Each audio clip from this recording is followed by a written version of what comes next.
Kim Knight, also known as the Kiwi Health Detective, is a health and personal development coach specializing in root cause analysis and lifestyle medicine. Her passion for getting to the roots of problems is probably one of the reasons she started to investigate the bigger meaning and purpose of life, leading her on an unexpected spiritual journey. This combination of her own challenging journey to heal from chronic illness and personal trauma, combined with 3 decades of studying esotericism, including learning from several self realized teachers, has brought her to a unique understanding of life, which she calls the bigger picture. She has found that understanding this bigger picture is what enables one to make it through the tough times and have the right tools to navigate life's challenges. Kim Knight's own vision is to see a world where people awaken to their true self, respecting others and the planet, living with authentic compassion and care. I'm Jennifer Regular, your host, and Kim, I am so excited to welcome you, especially because I see our values are really truly aligned. So I'm so grateful that you're here, honored that you're sharing the bigger picture with us as you see it. And I wonder how your path was even lit on your through the chronic illness, through your trauma. What lit your path? Well, I didn't really know to begin with, to be quite honest. In my 20s, I was a very unawake person. I didn't know that at the time, but that's how I would describe myself now. And I was just going along in life, having fun or trying to have fun, going to work, just living a normal inverted commas life. And then I was unexpectedly diagnosed with depression. And I say unexpected because I didn't know I was depressed. It took somebody else pointing it out to me. And that's quite common, really, because depression can come on slowly and incrementally, and we don't really notice it. And I'd never even heard the word. And that led into, as I started to explore the reasons for that with a counselor, that then opened up Pandora's box. And I started to understand that I had these things called feelings that I'd never known about or recognized. And I started to get worse, which is common, right? Just to get worse before we get better. But I got quite, very, very depressed, like into a deep, deep, dark hole, black hole of depression. And I remember actually one day I hadn't slept for 3 nights. I was really in a state of turmoil, and I was sitting in my flat on my steps, and I had this strange experience of feeling like my mind was spiraling out of my third eye. And I didn't know what was happening, but it was really, really scary, or it felt scary. And I knew I had a choice to actually let that continue, and I don't know what would have happened, or to stop it, to consciously stop what was happening. And it's quite hard to describe in words what was happening, and even quite hard to remember as clearly, because this was 35 years ago. And anyway, I chose to stop it because I was too scared. I was too scared to go into the unknown of what might happen. And I have a suspicion that something quite amazing might have happened, but it would have entailed a total surrender of some sort. And I was just frightened that I would literally lose my mind and go mad. That was what I felt at the time. So I consciously chose to stop it.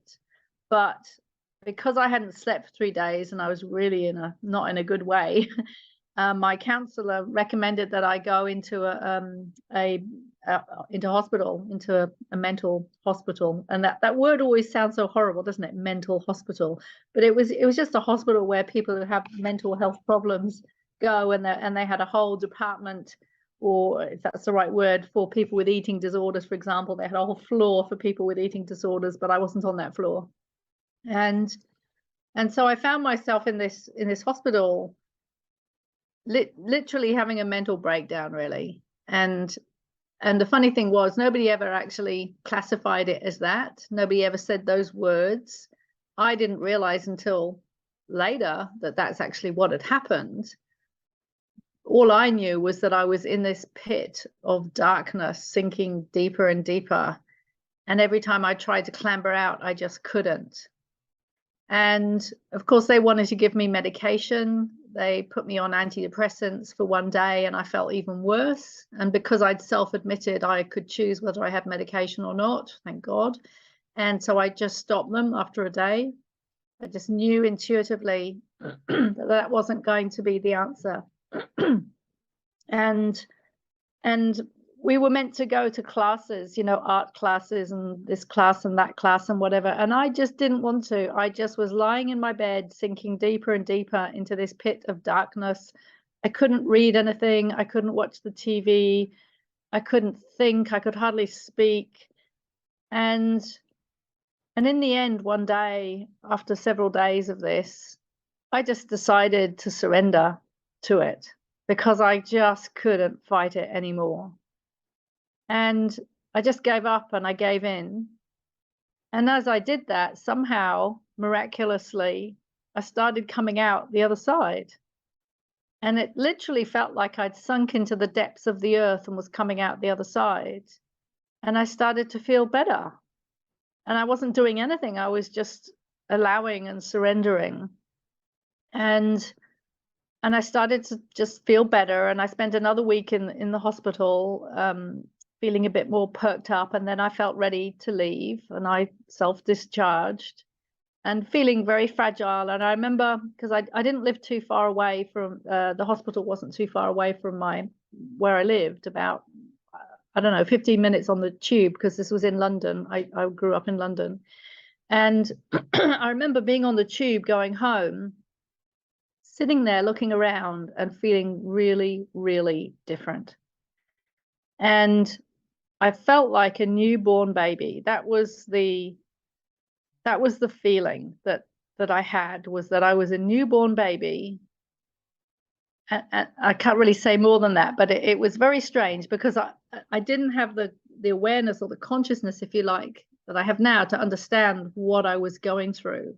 I was just going through it.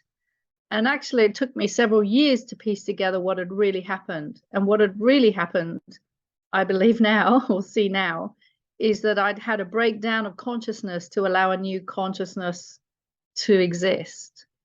And the metaphor that I like to use is that if you have a skyscraper, an old building that you want to knock down so you can build a new building, you have to knock the old one down first. And we know that gets pretty messy. The bulldozers come in and the wrecking ball, and there's rubble all over the place. And it looks really, really messy. And you drive past that building site maybe for weeks and months, and it just looks like a building site. And then one day you drive past and there's this bright, shiny building there that sort of seems to have magically appeared. And that's sort of what it felt like. But it took several years for that building to be built, and for the integration of that experience to complete. And that didn't, I mean, I was in no way enlightened. Just to be really clear, I was just awakened, or more, more awake.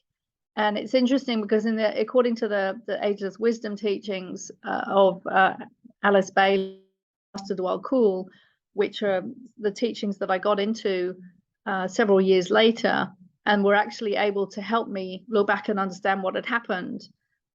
Sometimes an experience like that, rather than it being initial experience, it can be what is called a recapitulation. So it can be a recapitulation of a previous transitional experience. So that was my late 20s. And then I came to New Zealand a couple of years later. And by the way, I mean, not that it matters, I'm in Queenstown rather than Auckland. I moved. Oh, okay. It doesn't matter, but yeah, just if anybody wants to look me up in Auckland, I'm not there. Yeah, and then I was sort of getting on with my life, and I thought I was getting on track and on purpose. And I noticed that you do a lot, a lot of your work is to do with that, soul purpose, and that's fantastic work. And so I finally went and did this really intensive personal development course. That was when I started attending personal development workshops quite in depth. It became my life, really.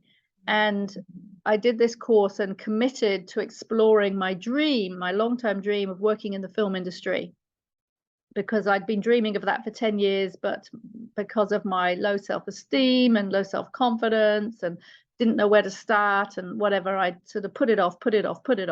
Then as a result of this workshop, what came out of it was a commitment to, okay, I'm going to explore this and see if it's, we're going to make it a reality. And so I did a week's course, an introductory course, and by 11 o'clock on the first day, I decided I was going to commit to the full year. And all the money just landed in my lap. It was just amazing. I'd had this outstanding car accident claim from like 5 years before in London. And literally that week that I decided I was going to do the course, I get an email from them saying, here's $10,000. And the course fee was $10,000. Wow. So it felt like, yeah, I'm meant to do this. So I went through the course and loved it. But it was interesting, towards the end of the course, my self-esteem, confidence issues started coming up again.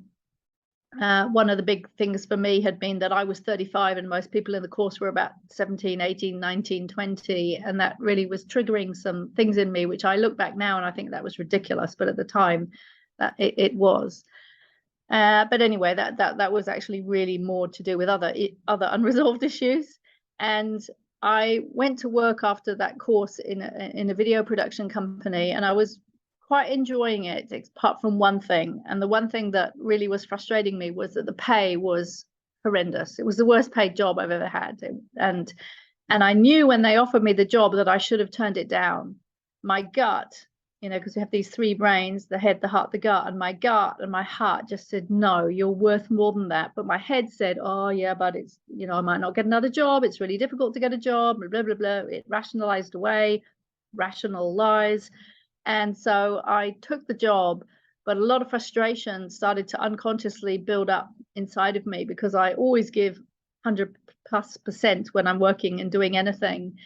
And I was just getting this pittance of pay and feeling undervalued, which of course was because I was undervaluing myself, but I didn't know that at the time, And anyway, about 9 months into that job, I started to get more and more tired. And I learned later that was because I was suppressing all this emotional frustration and using all my energy to suppress all my emotions. And so I was exhausted. That was a big part of it. I didn't know that at the time, but I started to get more and more tired, and it didn't matter how well I slept, how early I went to bed, how many weekends I took off or rested, holidays. It didn't matter. I was just getting more and more tired. And I walked into work one day and I thought, I can't go on like this. And I just quit on the spot. And I went home, went to the doctor, and she diagnosed me with chronic fatigue and said, well, there aren't any solutions. There aren't any reasons for it. Just go home and rest, which is a very typical thing that people are told.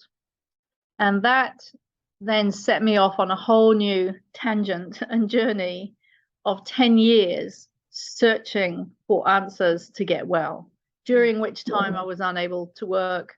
I ended up losing 2 mortgage-free homes, all my life savings, just living, spending money on therapists. I tried 250 different therapies. And in the end, after 5 years, I'd sort of learned a lot. I felt like I was doing personal development still and reading lots of books and had some wonderful teachers, but I wasn't getting well. I'd have days where I'd feel better, but then I'd be back again. It'd be like sliding down a slide again. You clamber up and then you slide back down to the bottom again, start all over again. And one day I was on holiday actually in in Australia, in this beautiful resort, which unfortunately has since closed. I can't remember, it was on the Gold Coast somewhere. And I was so sick again with fatigue, so exhausted, could not get out of bed. So here I am in this beautiful, literally just such a beautiful resort, wanting to be outside, wanting to be in the pool, whatever. And I'm lying in bed, exhausted. And I said to myself, what would I do if I only had a few months to live? Because by that stage, it had been 5 years, and you start to ask yourself, am I ever going to get better? You know, because you keep going and you keep trying and you keep trying. But then if you don't get anywhere, at some point you start to ask yourself, you know, is this going to change? And the answer that came to me was, I would like to do this round the world trip that I've been planning in my mind for years, which I never thought I would ever do. I've been gathering brochures, because back then, you know, we had printed brochures. I've been gathering brochures of all these places I wanted to go, like Mexico and Egypt and Jordan and Israel and America and all sorts of places. And I had a 2-drawer filing cabinet. So it's a pretty big cabinet full, you know, sectioned into countries, you know, of all these places I wanted to go, never really believing that I was going to go. And the answer that came to me was, well, if I could do it, I would do that trip, because what the heck, you know, if you're only going to live another few months, then just do what you want to do. And so I lay there and I thought, well, what's stopping me? And it was like, well, apart from sometimes not being able to get out of bed, nothing's stopping me, because at that time I did still have some money, and I could sell my house. I hadn't sold my house at that point. And so I lay there and I thought, that's what I'm going to do. I'm going to sell my house and I'm going to do this trip. I mean, it's insane, really, you know, on the one hand. But I arrived back in New Zealand, and my house sold in 2 weeks. And I thought, okay, it's a sign, it's meant to be.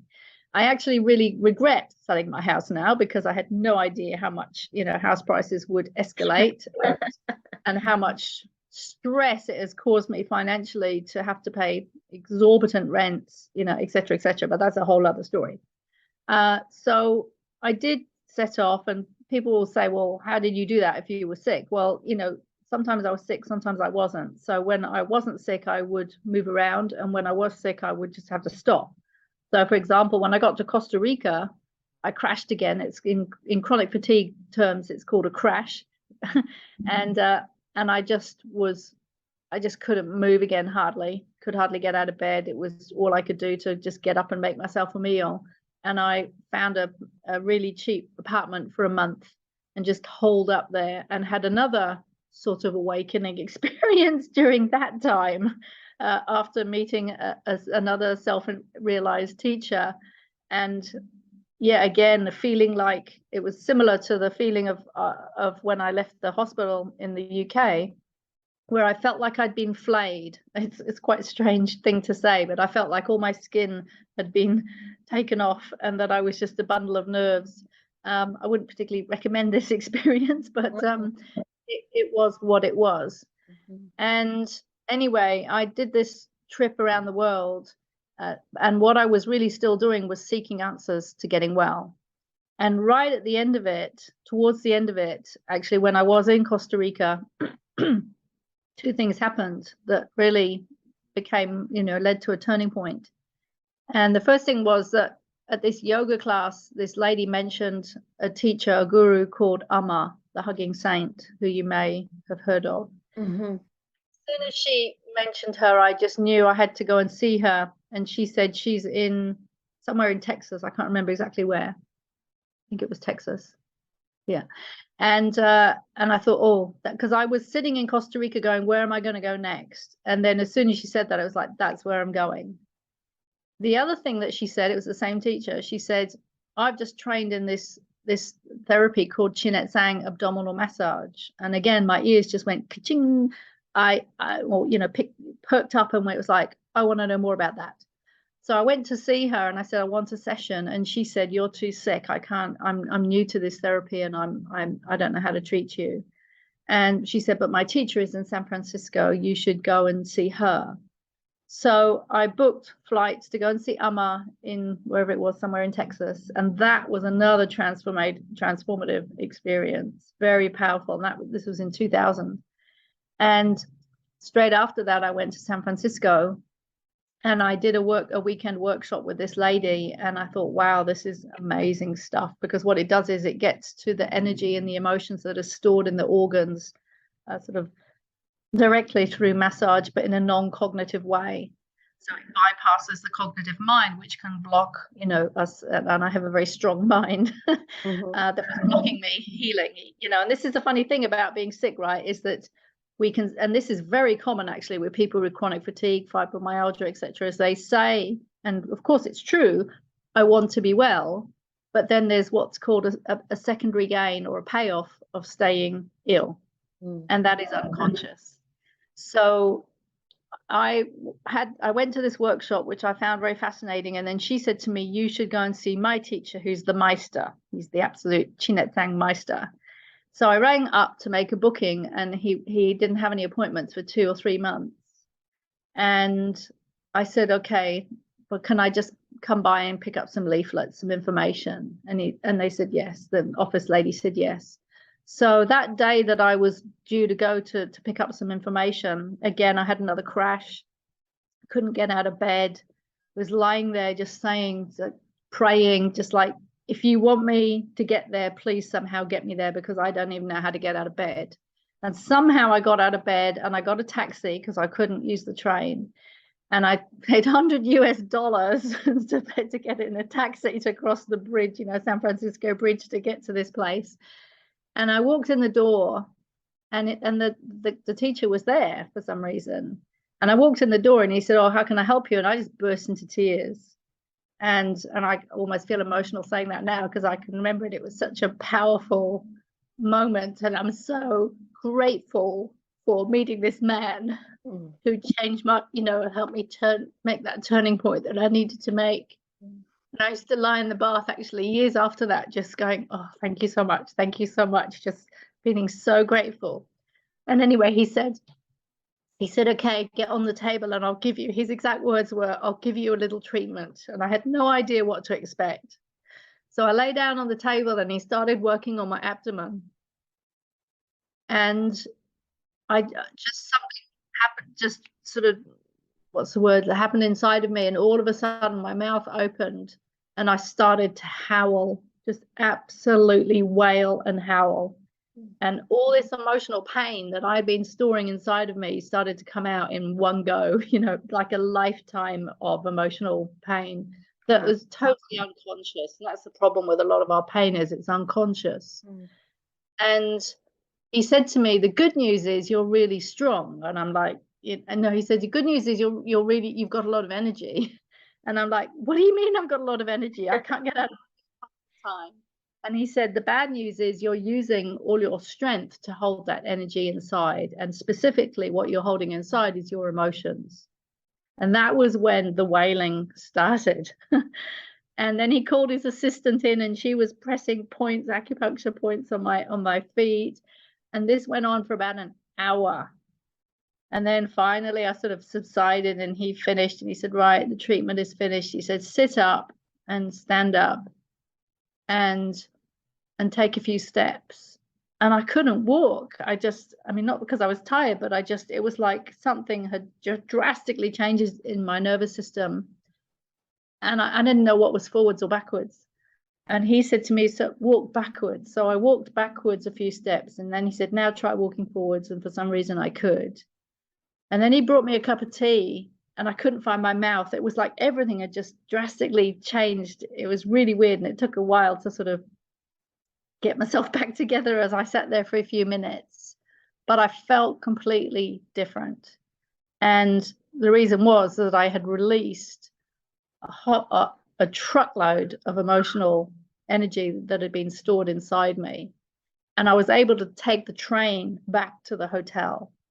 And as I was leaving, I noticed some brochures on the side table, and I took them away. And he had an upcoming course starting 2 weeks later, and running for like 6 weeks or something like that. But it was in New Mexico, and it was like, I want to be there. I just have to learn this stuff that that I've just experienced.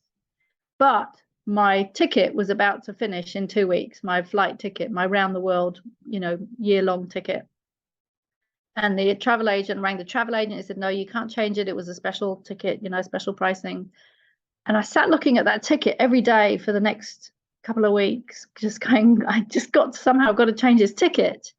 And then I looked at it, and because I had rerouted at one point, because I could reroute during the, the year, I noticed they'd reissued the ticket and put the wrong expiration date on, and they'd given me another 3 months. Oh my gosh. Unbelievable. So I rang my travel agent back and I said, look, this is what it says on the ticket. Will I get away with this? And he said, well, in theory, yes, but it's up to you whether you risk it. And I decided to risk it. Yeah. And so I went off to New Mexico and did his training, and then spent the next 9 years really fully learning, all those techniques. And a lot of the techniques were to do with clearing emotions. And so for many, many years, I was deeply, deeply ensconced in training in not just that, but other modalities on how to clear emotions. And that's what led me to set up the Emotional Alchemy Academy some back in, I don't know, 2018 or something, because knowing how to manage one's emotional state and knowing how to clear emotions is absolutely paramount for one's own physical, mental, emotional well-being, but it's also part and parcel of the spiritual journey. We have to master our emotions, because otherwise, they get magnified as more energy comes in, and so whatever is in us will get magnified. So if we have hatred and anger and fear and whatever it is inside of us, then if we haven't cleared it, then we can't actually make progress on the spiritual path. We have to clear our emotional baggage. So I know that's a very long answer to your initial question, which I can't even remember what the initial question was completely. I think it's an amazing journey that I'm sure so many people can actually relate to and hear themselves in the story. And that just trusting the path, even in our darkest states, even when we feel like we have no energy or no hope, that somehow there's still that spark. And that spark inspires us to take a step when it's time to take a step, like you reaching the places you need to go.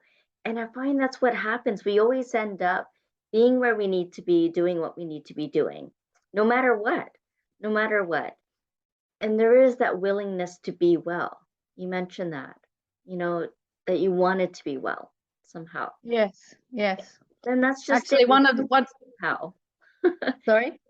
We don't always know the how. We just need to know the what, right? Well, funnily enough, after I'd been diagnosed with chronic fatigue and I went home and I didn't know what to do with myself, and the only thing that I had to look forward to, which is funny, but it was true at the time, was the Love Boat was on the TV at the time. And so I'd get up in the morning and I'd come downstairs at 10 o'clock and I'd watch my hour of the Love Boat. And that was what was keeping me going at that particular point in time, because I had nothing else to do. Couldn't even walk to down the drive to the letterbox most of the time. I had to have food delivered. And then the series finished 3 months later. And I was sitting on the couch going, well, what now? What am I going to do now? Because I've been distracted really, just with that. And then very strongly inside of me came this feeling, and it was very tangible, and it was like, I cannot live the rest of my life like this. I cannot live my life like this, exhausted, getting up, doing nothing, going to bed. I simply cannot. And this very strong energy arose in me. It was sort of like an anger, or I suppose we could say a power. And it just said, I don't know how, but I'm going to find the answer. And at that time, I didn't know it would take me another 10 years. But I knew at that, in that moment, that there was no way that I was going to spend the rest of my life like this. And I found that for anybody with a chronic illness, especially the chronic fatigue, fibromyalgia type illnesses, they have to get to that moment, really. They have to have that deep desire to heal. And you're right, you don't have to know how, you just have to decide that you want it. Yes. And what do you think opened you up to the bigger picture? Well, it depends what we call the bigger picture. And that has changed, because everything changes, right? I relation to I health, think because you mentioned about the bigger picture being the metaphysical reasons for our physical problems. And so, what do you think were some of those metaphysical reasons for the problems that were going on that you've experienced or that you've seen in others as the Kiwi health detective?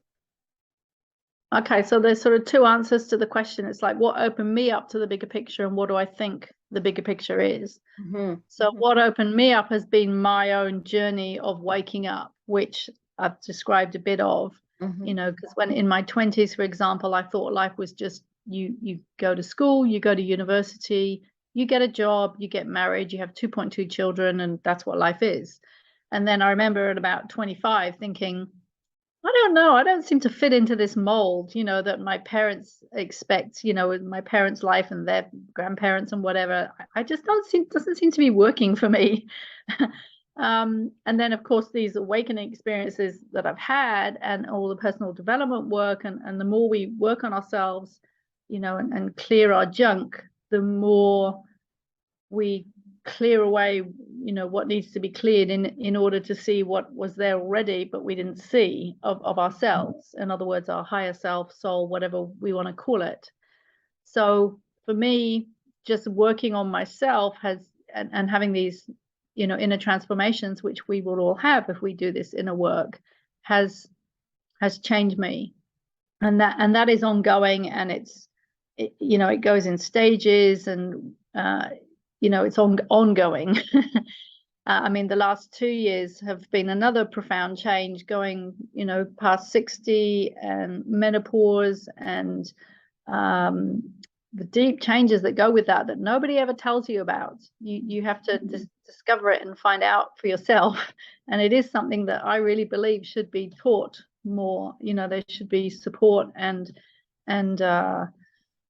even workshops or whatever for these type of changes. And I remember last year my qigong teacher saying that in Chinese philosophy, if that's the right word, Chinese, I can't think of the right word, but 60 is a turning point age. It signifies a new start, a new beginning, and it's the most important birthday in their tradition. And I'd never heard that before. But when he said that, because at that point I was 61, I was like, oh, I totally get it. It's like, oh my God, the things that are been going on inside of me, biologically, physically, energetically, psychologically, spiritually, for the last year, which I cannot control, but they're happening, and I'm having to sort of work them out and work through them, have been really intense and quite disorientating at times. So we're always changing. But as far as the bigger picture of the world, okay, so that's another story and answer. So when COVID hit, actually, let me backtrack. For my work as a root cause analysis practitioner, which came out of my own journey, right? It's like me 20 years searching for why do I, clinical depression, chronic fatigue, whatever. Why? How can I heal it without medication? How can I, dig the roots out? And just trial and error, trying lots of different things. It brought me to a place of recognizing how to shortcut that journey, for other people. Obviously, I went the long route, but it's like, hey, you don't have to go the long route. Here's the shortcut. And I realized that if you get to the roots, as quickly as you can and pull them out, then the problem doesn't grow again. And so that was what I've been doing in health.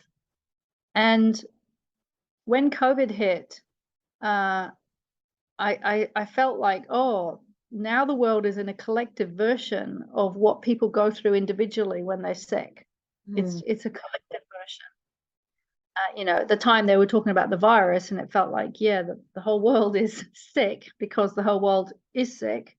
And of course they're just trying to fix it with whatever they're trying to fix it with, but that's not looking at the cause of the problem. You've got to get to the cause of the problem. Now, simultaneously with that, since 2003, I started getting into the Ageless wisdom teachings and meditation and the spiritual side of one's inner work. And in particular, the Ageless wisdom teachings, they give a much, much bigger picture of history than anybody anything that I've ever heard of. There may be other traditions that teach this as well. I'm sure there probably are, but we all, there are so many things that we can learn about, and we just come across what we need to come across. But these teachings, for me, set everything in perspective, and they gave me a lot of hope because they gave this bigger picture. And the analogy is that for most of us, we're down on the ground, say in New York, and we're just in a busy street, and all we can see is a few skyscrapers around us. We can't see beyond the road that we're on. Whereas if you get in the helicopter and you go up and you look down at the whole of New York, you see a much bigger vista. So these teachings give that bigger vista. And for me, that makes sense of things when I have the bigger vista.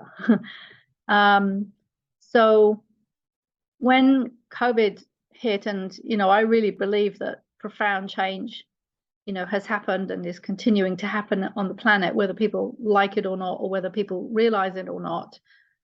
First of all, there was, of course, all the hoo-ha of the lockdowns and and then the hoo-ha of the vaccines coming in. But certain videos started to cross my path. I didn't particularly want to watch them, but people would send me things, and I'd somehow some e-news list. And I started watching quite a few videos about what's really going on in certain industries, whether it's big pharma, big agriculture, politics, banking, whatever.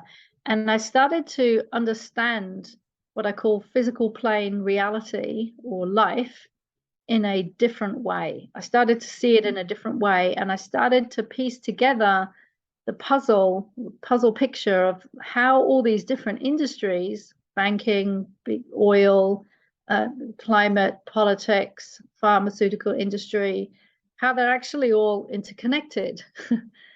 It's like joining the dots of those join the dot pictures that you used to do when you're 60 years old. And I started to understand things in a different light. Now, I know some people may already have done that, but I hadn't. And I know that some people still haven't. But for me, that was a profound awakening of sorts as to what is really going on in the world that most people have been, including myself, being completely oblivious to. Without even knowing it. And that's the thing with awareness, right? Is that we're not aware of what we're not aware of until we become aware.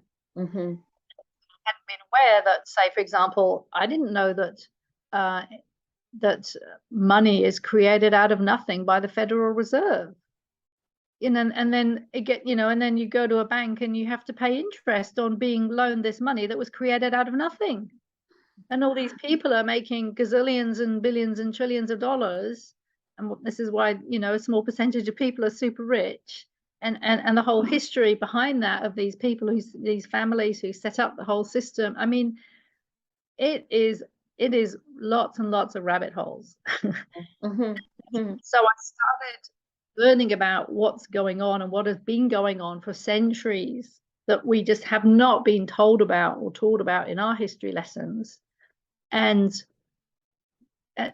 just a lot of corruption, a lot of deception, a lot of greed, a lot of unseen planned plans, just quite extraordinary. And that really was quite shocking, to be quite honest. And I didn't really want to hear about it, but something drew me to learn about it. And then if one then looks, though, through the ageless wisdom teachings, for example, as to what is going on in the world over eons of times, and we're talking millions of years, we can actually understand why at this particular point right now, all this devastation, chaos, climate change, whatever you want to call it, whether it's real or manufactured, one starts to understand why it's all happening from a bigger picture perspective, in this bigger history of humanity. Then we can start to understand it, and then that makes sense of why the world is in crisis right now, because it is in crisis, and every area of life is in crisis, and it just seems to be getting worse. But there is hope. There is huge hope. But the thing is, we have to play the biggest part to make things change. Just like when we're sick, and this is where this correlation keeps coming back to, this correlation of what happens in an individual is the same as what's happening collectively, which is the macrocosm and the microcosm. Is when we're sick, if we get sick, rather than just trying to put a plaster on it with some medication or some surgery, we've got to look at, why did the body go out of balance and get sick? And what do I need to do to bring myself back to balance? And of course, this is what we have to do collectively now. When we understand this bigger picture and know what to do about it, then we can solve our problems, or at least go in the direction of solving our problems. Yes, I really appreciate this elevated view and seeing how all the dots are connected and recognizing this collective mission and this collective creation of the vision that we want to have, and seeing what is and seeing what we can create together. Yeah, well, it was interesting because when COVID hit, it just we had one of our regular biannual Qigong trainings coming up. And our teacher, who is self-realized, he said, humanity is at a crossroads. We've really got to step it up and change. Yes. And then a couple of months ago, I noticed that he wrote, "We have gone beyond the crossroads. It's really time to step it up and change." It is. And there's a whole series that's on demand, The Bigger Picture, that was created. And we'll have the link in the show notes for that. Do you want to say a little bit about that, where people can really go in depth more about all the things that we just touched upon here? Yes. Well, as we're recording it now, it's about to go live, but by the time people hear this, it will be on demand. And it doesn't matter, people can still, watch it. So the whole idea is to help people, see this bigger physical plane picture, which took me 3 years to piece together, of how all the different industries interconnect, which is pretty fascinating. And yes, it is a little shocking, but in places, but I find it pretty fascinating, which is why I keep, watching this when this information, as information comes across my path. But then to understand, okay, well, why is humanity in crisis right now? What is the esoteric reasons for this, more on a spiritual level? And to give an introduction to these ageless wisdom teachings, because they are so profound and so in depth. For example, there's one set of books, I think there's about 24 of them, which were dictated by an ascended master to this lady, Alice Bailey, and not channeled. There's a difference between channeling and dictation. And giving all this information. And you can just read, or I find I can just read one page and that's enough. It's enough for my consciousness, and then I have to go to sleep, and then the next day I can read another page. So it's like lifetimes, never mind just one lifetime, to read this material. I'm not going to get through it, I don't think, in this lifetime, which is a bit sad. Anyway, they're very, very in-depth teaching. So what I want to do and what I like doing is I like synthesizing and making things easy and approachable for beginners. So it's like, as I said, I do the long path, and then I shortcut things for people. So I'm co-hosting it with a colleague who is more of an expert in the ageless wisdom teachings, because I'm certainly not. I just have this sort of vague overview of some of it. And so we've put together this 4-part video series, but then we've also invited guest speakers to talk on various different topics, people who are experts in their own area. And the whole point is to help people understand from a spiritual esoteric, and esoteric just means there's esoteric and exoteric. Exoteric is the outward sort of manifested world, and esoteric is the inner world. So there's nothing spooky or woo-woo about that word. So to understand the deeper esoteric meaning of what is going on, and then also to give guidance for finding out more information of this topic, because it is so huge, but it can definitely point people in the direction to find out more information, to learn more, to study more, And I also have a huge video reference library of many of the videos that I spent 3 years watching, because I started collecting them just for me, which is interesting, because that was what when I was learning all my profession, doing all this training for natural health. Initially, it was just for me. I never had an intention or a desire to be a natural therapist, and I was just wanted to heal myself. And then that led me to become a natural therapist. Well, for the past 3 years, I've been gathering, a swag of videos, which is actually just probably scraping the surface of all the videos that are out there, right? There's millions of videos probably out there, but just the ones that I've come across that have really made a difference for me, I've been putting them in this portal, and it's like, oh, okay, well, this can be part of the series too, right? I mean, there's one that particular, because I have different reference libraries. There's one which I called it the hidden history of medicine, or the true history of medicine, which goes into explaining, what we haven't been told about medicine, which just, blew my mind. Even though one hears, oh, natural therapists are sort of sidelined, and boy, have I experienced that myself. I go to medical conferences, and I'm the only natural health practitioner there, and then I say, hey guys, I've got answers here, and they don't want to know. Now I understand why they don't want to know. They don't want to know because it's all programmed into the system, so to speak, that no, that stuff is sidelined because we want to keep the pharmaceutical monopoly going. So I have a whole portal on the true history of medicine, which can be separated from all these other industries, that it interlinks with the banking industry and the oil industry. It's just so fascinating. So we've got the 4-part video series, and sort of giving an introduction to the Ageless wisdom teachings, and then the guest speakers talking about all sorts of really fascinating topics, and then the reference library, and that is the crux of the program. Amazing. Thank you. Yes, and for all of you watching and listening, we'll have that link in the show notes for you. And Kim, I know you do the root cause analysis, and for those who do want to know about natural health, how would they get a hold of you?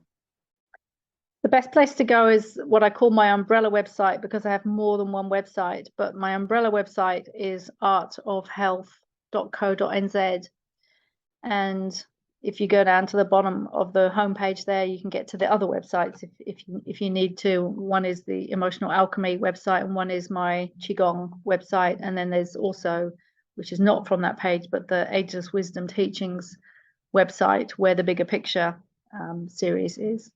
Okay, fantastic. So we'll definitely have that in the show notes as well.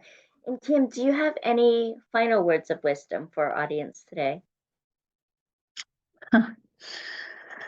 I don't know, just keep going.